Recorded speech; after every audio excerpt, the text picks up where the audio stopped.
How to disable Snapchat AI. Hey guys, welcome back to our channel. So today in this video tutorial, we'll be discussing about disabling or muting the AI on Snapchat. So Snapchat has an AI feature. You should find it by searching for AI.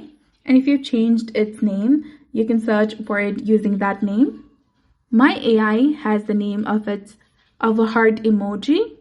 Currently, Snapchat does not offer a way to completely turn off or remove the AI. However, you can mute it. To do this, you can tap and hold onto the AI chat or conversation, and then tap on chat and notification settings, and then tap on notification settings again, and simply mute the chats. You can mute it for 1 hour, 8 hours, 24 hours, or until you unmute them.